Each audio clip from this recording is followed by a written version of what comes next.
22 and 21.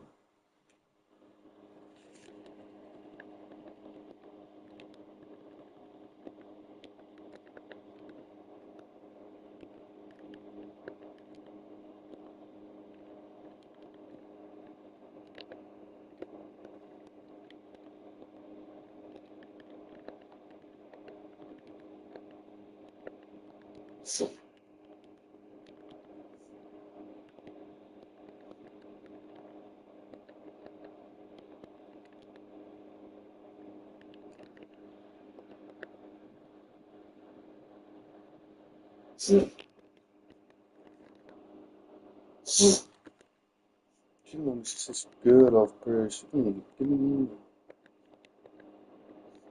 this.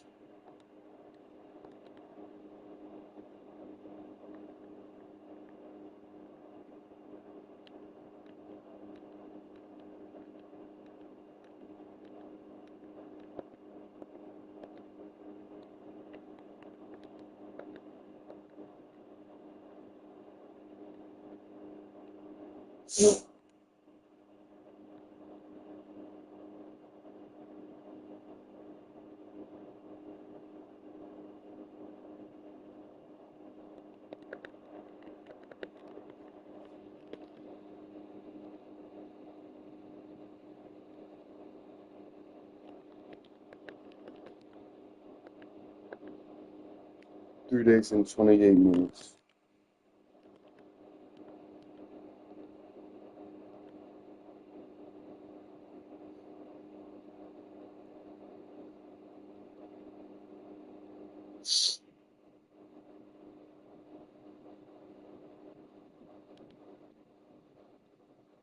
So I have 3 days and 28 minutes to get about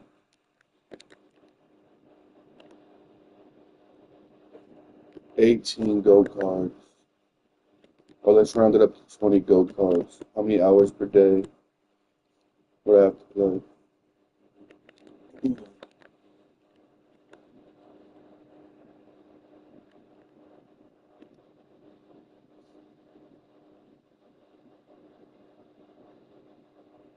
Thanks. And if there's anything else you need or just want to chat, I'm here for it. Sorry, can you say that again? I couldn't hear. No worries at all. I was just saying that if you need anything else or just want to chat.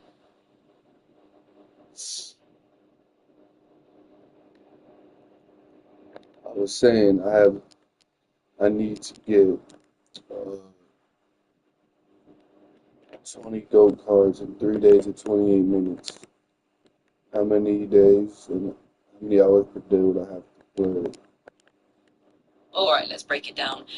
You have 3 days and 28 minutes, which is basically 3 days. So you need 20 go cards in the 3 days. You need about 6.67 cards per day. If we consider the safety mentioned, which is roughly one card every 1 hour and 30 minutes, that means you need about 10 hours per card. So for 6.67 cards, that comes out to roughly 67 hours per day. That's a lot of gaming. Let me know if you need any adjustments to that. What? 67 hours? Yeah, it does sound a bit intense. If you're aiming for 20 cards in 3 days, it would definitely mean a lot of hours each day. If you want, we can.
So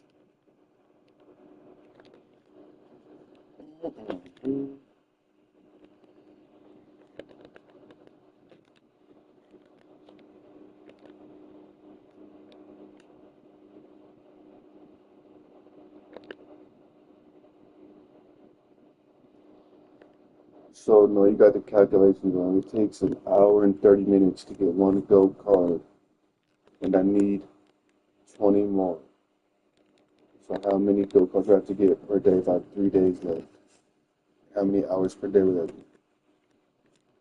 Got it. Let's break it down again. So you need 20 cards in 3 days. That means about 6.67 cards per day. Since it takes 1.5 hours per card, so 6.67 cards, that would be about 10 hours per day. So you need to play roughly 10 hours each day to hit that target. That's crazy. Yeah, it is quite a bit of gaming. If it feels like a lot, you could always adjust the pace or give it time in smaller chunks. Just let me know how you want to approach it.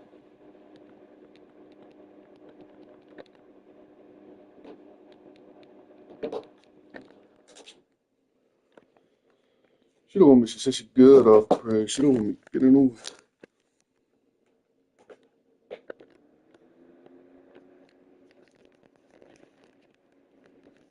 It's the whole point of this shit, anyway. I find it.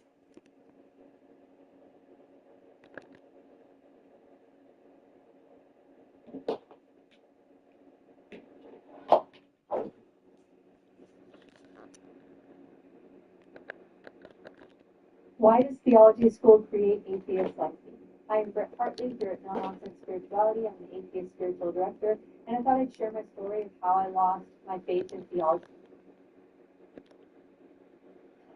Life is so funny because, like, one day you're living in a $10,000 a month apartment and, like, getting to do whatever you want and eating at Michelin-star restaurants all the time and going on a vacation to the Amman Hotel in Sri Lanka and then accepting this trip and going to Singapore and staying at the Ritz-Carlton.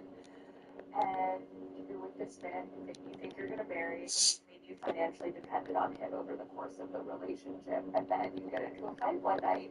It's January, so when I go back to New York, I will have technically nowhere permanent to live. Okay, let me be clear. You are not, he did not make you financially dependent upon him. That is false, and like all lies, it falls apart on this one. Here's what actually happened. You met a man who had something that you wanted. Now, humanity expressed really well. Holiday is luxury. He met you, and you had something that he wanted. Equanimity expressed through companionship, support, and respect. Your relationship was built upon this implied exchange. But the deal was broken. You got into a fight with him, and men don't like women who fight them. Men like women who are kind and calm, who resolve disagreements or misunderstandings respectfully and with rationality. But you got into a fight, and at that stage, you broke the terms of the deal. You were no longer providing the femininity that you wanted, and so he ended the relationship. He matched the withdrawing of your feminine contribution by withdrawing his masculine contribution. No more Michelin restaurants, no more $10,000 a month apartment, no more overseas holidays. The relationship has ended. He is no longer seeing anything but you.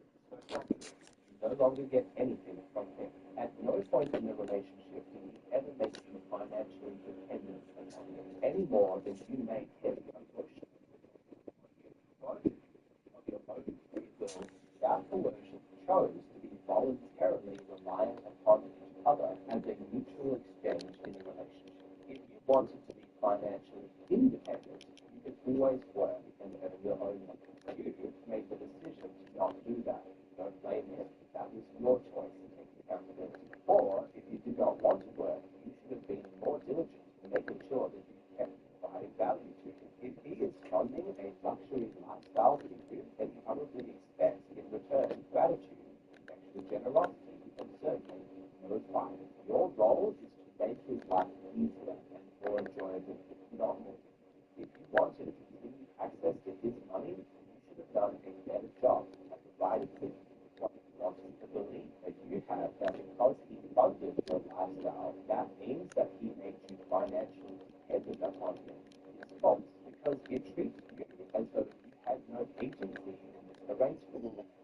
mean, it's fascinating. After everything that she received from this man, she feels like she has been victimized, abused even, and made me financially dependent. How do women reach these conclusions? Specifically, how do they justify their sense of emotional victimhood? What you have to understand is that you cannot support this level of cognitive dissonance without it resting on a foundation of many layers of other non-sexual. Here they are now. These are beliefs that she holds that support her sense of being. And just like her conclusion, every single one of these is a lie. We're going to explore them now because they provide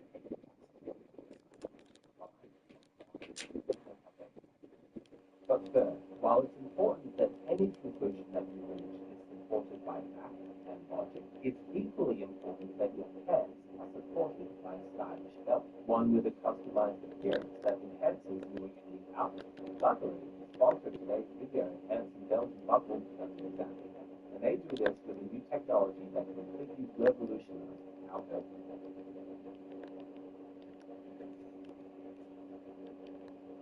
It's a priceless moment, getting down on bended knee and popping the question, will you marry me?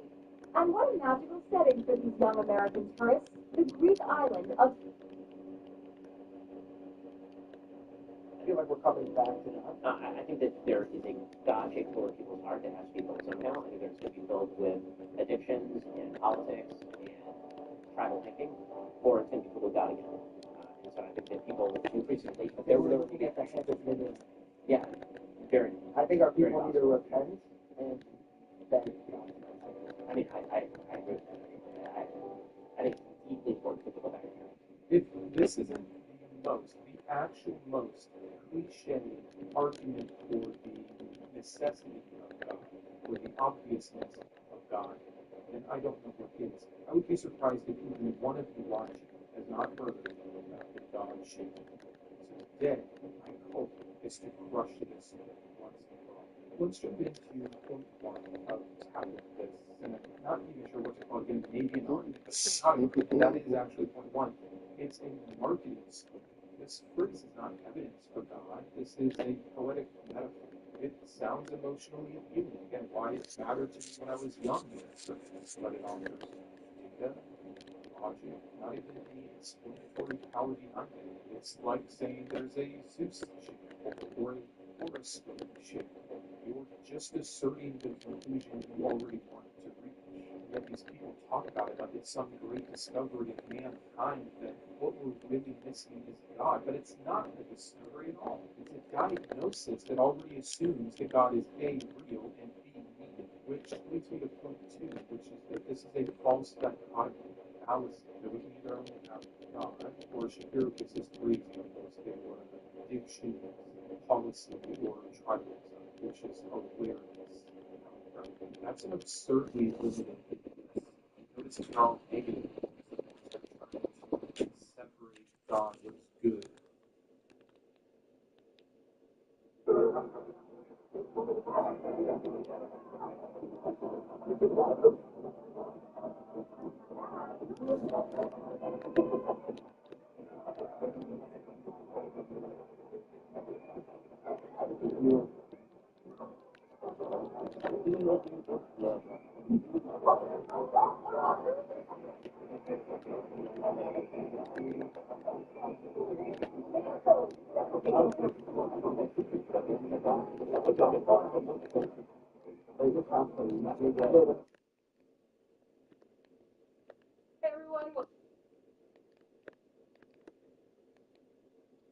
Well, for years now, we've been hearing all about that buzzword in and around various NBA circles.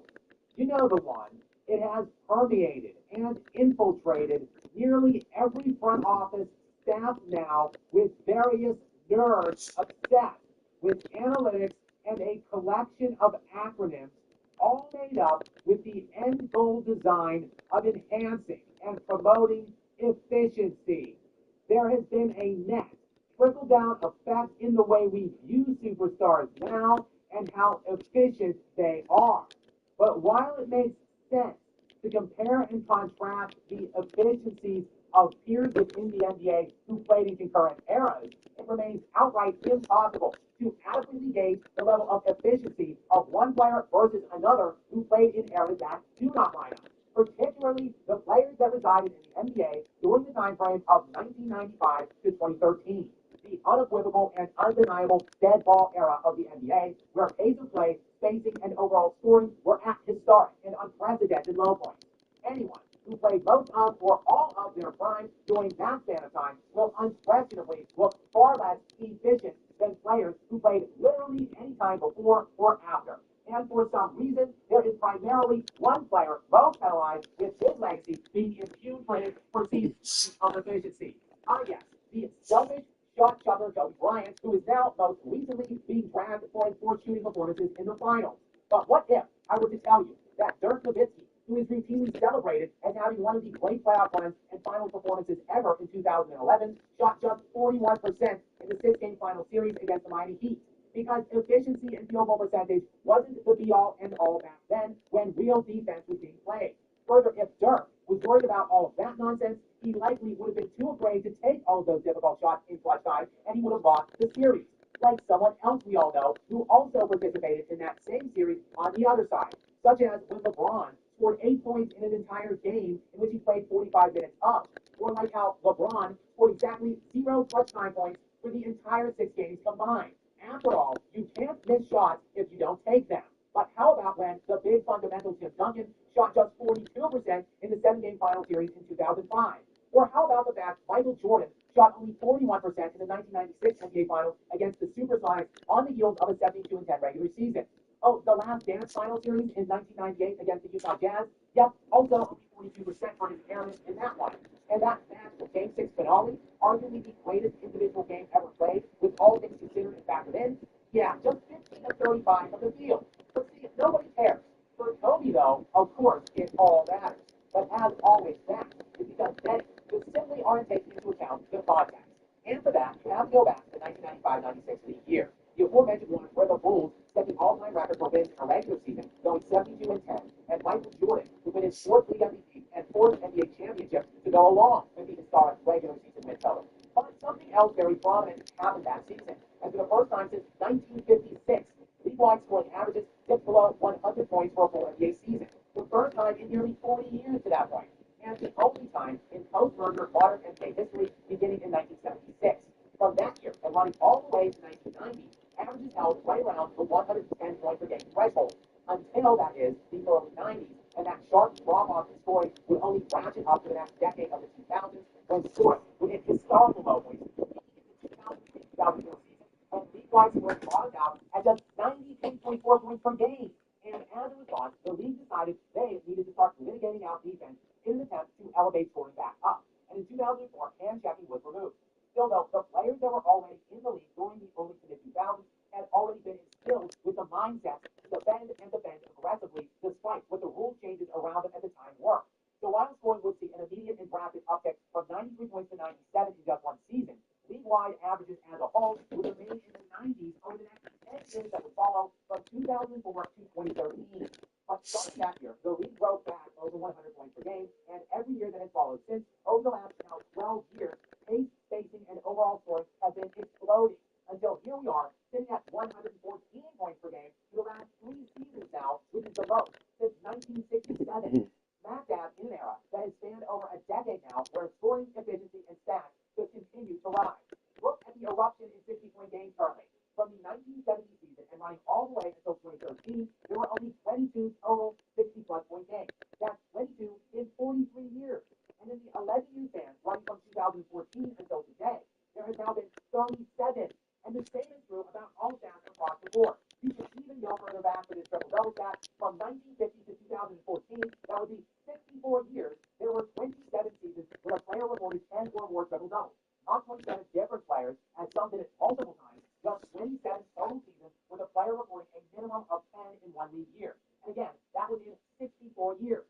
Now, in the 11-year span, running from just 2014 to last season, there have now been 36 such seasons. There is simply no denying that things have changed today, and things really were drastically different from any other time otherwise in the window of 1995 to 2013. I mean, look at just LeBron James.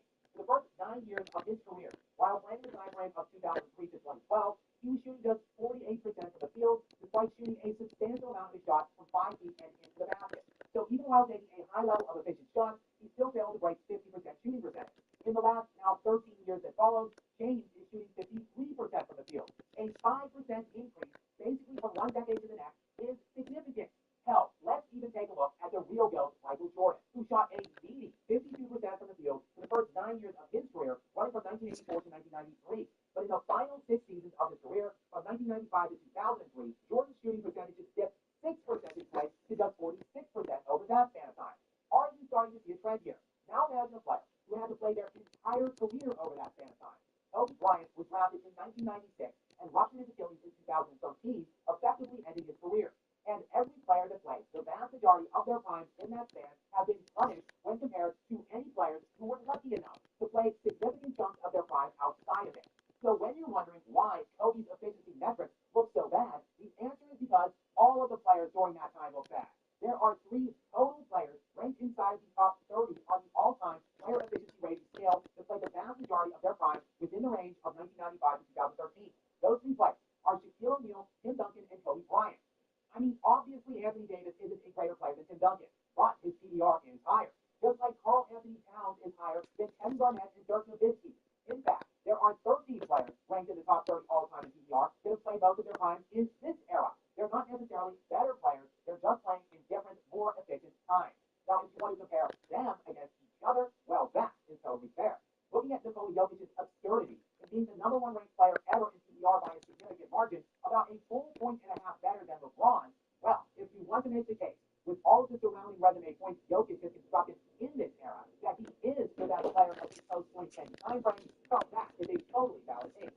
Comparing him, though, to the likes of Tim Duncan is as lopsided and nonsensical as comparing Will Chamberlain's stats to any other modern-era NBA players. But as always, most of the hot-case talking points require nothing more than a bit of context, which is where I come in. So if you guys did enjoy this video, perhaps you would like to see a breakdown of who the true king of the clutch really is. And as always, guys, do make sure you are subscribed with those days.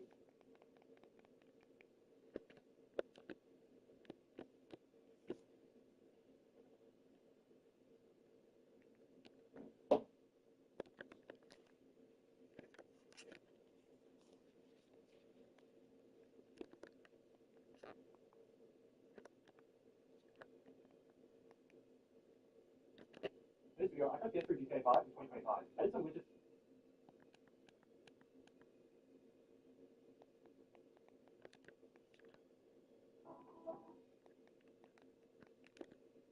Alright guys, just wanted to keep time so I don't actually press record and don't have a topic. So I'm just gonna kind of bounce all over the place to talk about dating, finances, health, things like that. So today's Monday, so start of the week. I always make sure to get off to a good start because if I have a slow Monday, it just sets me back all week. So yeah, I mean, if you've been following the channel, you guys know that I'm posting content on sports, preseason sports, technically from last Thursday, the whole team happened with the Lions and Chargers. My Chargers video got a little bit over 8,000 views, which I mean, it's nothing crazy, but I mean, it's definitely a start. It's more than I have been getting.